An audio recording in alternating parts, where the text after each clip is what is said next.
ছেলেকে আর চিকিৎসা করানো হলো না বাবা মায়ের। অসুস্থ ছেলেকে চিকিৎসার জন্য ঢাকায় নেয়ার পথে সড়কেই ঝরে পড়ল বাবা মা সহ একই পরিবারের 4টি জীবন। মর্মান্তিক দুর্ঘটনায় একসাথে পরিবারের 4 সদস্যকে হারিয়ে এখন কান্নায় ভেঙে পড়েছেন স্বজনেরা। নিহতদের বাড়িতে চলছে শেষ বিদায়ের প্রস্তুতি। আমাদের পরিবারের 3 জন, আমার ভাই, ভাইস্তা আর ভাবি, আর তার সাথে আমার ভাবির যে বোন আছে সেও ছিল। 4 জন আর কি মারা গেছে।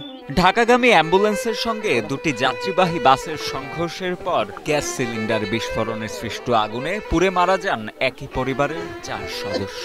নিহতরা হলেন টাঙ্গাইলের ঘাটাইল উপজেলার ভাবন দত্ত গ্রামের বাসিন্দা ফারুক হোসেন সিদ্দিকী, তার স্ত্রী মহসিনা সিদ্দিকী, ছেলে মোহাইমিন সিদ্দিকী ফুয়াদ ও স্ত্রীর বড় বোন সীমা আক্তার।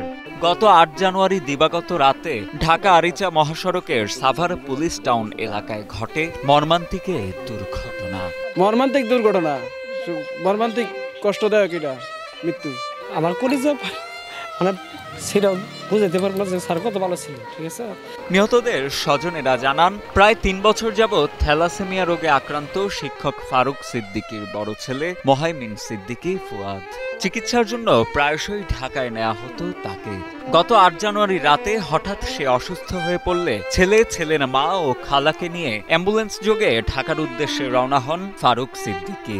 রাত 2টার দিকে ঢাকা আরিচা মহাসড়কের সাভার পুলিশ টাউন এলাকায় পৌঁছালে 2টি যাত্রীবাহী বাসের সাথে তাদের অ্যাম্বুলেন্সের সংঘর্ষ হলে গ্যাস সিলিন্ডার বিস্ফোরণে ঘটনাস্থলেই প্রাণ হারান তারা সবাই। আমার ভাইস্তা কিছুদিন যাবৎ অসুস্থ, কিছুটা বছরখানিক যাবৎ অসুস্থ, মানে রক্তের হিমোগ্লোবিনটা কমে যাইতেছে। তখন যে গোপালপুর থেকে, মানে আমার ভাইস্তা ভাবি ওরা ছিল গোপালপুর আর আমার ভাই ছিল বাড়িতে।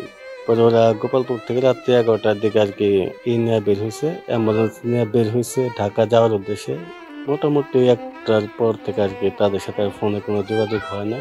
পরে যোগাযোগ না হওয়াতে সবাই খোঁজখবর নিতে সকালে শুনতে পারি এই অবস্থা, এই দুর্ঘটনাটা ঘটছে। একই পরিবারের 4 জনের মৃত্যুর ঘটনায় শোকের ছায়া নেমে এসেছে পুরো এলাকায়।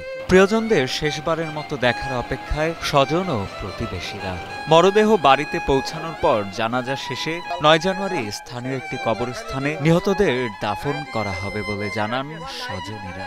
আমি জানতে পারলাম যে উনি নাকি ছেলে নিয়ে ঢাকা চিকিৎসার জন্য যাইতেছিল।